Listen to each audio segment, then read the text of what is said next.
أعوذ بالله من الشيطان الرجيم. بسم الله الرحمن الرحيم.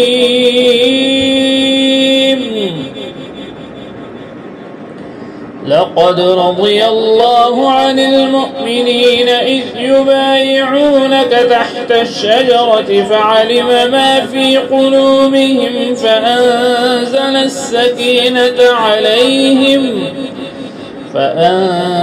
السكينة عليهم وأثابهم فتحا قريبا ومغانم كثيرة يأخذونها وكان الله عزيزا حكيما.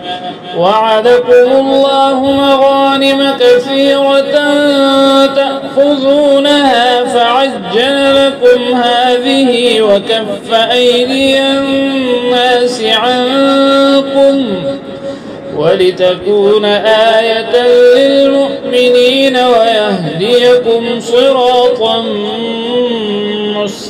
مستقيما.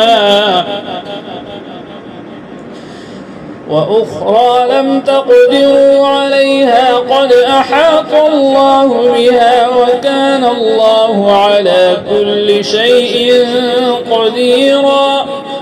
ولو قاتلكم الذين كفروا لولوا الأدبار ثم لا يجدون وليا ولا نصيرا.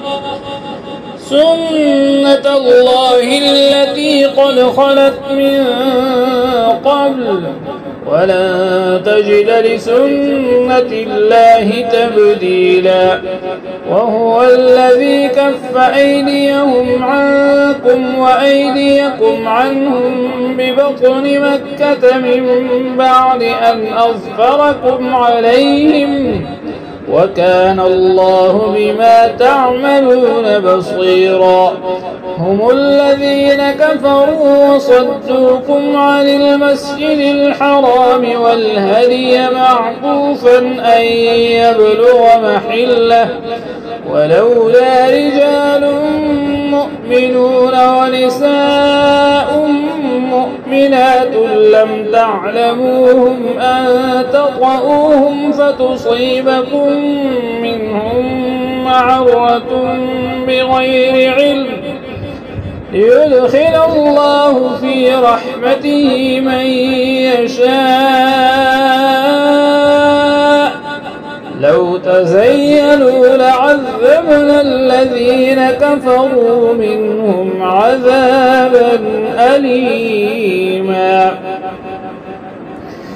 إذ جعل الذين كفروا في قلوبهم الحمية حمية الجاهلية فأنزل الله سكينته على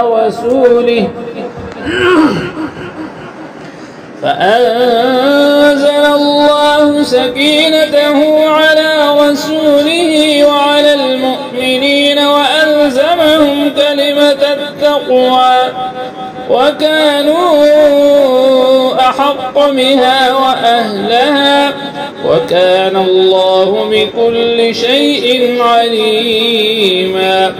لقد صدق الله رسوله الرؤيا بالحق لتدخلن المسجد الحرام إن شاء الله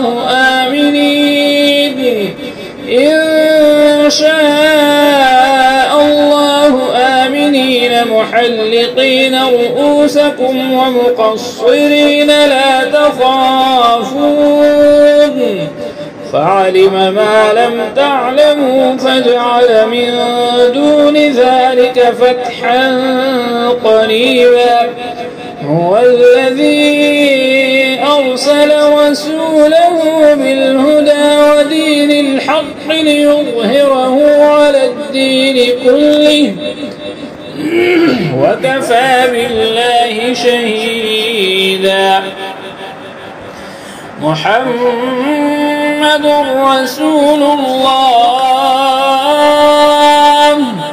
والذين معه أشداء على الكفار والكفار رحماء بينهم تراهم ركعا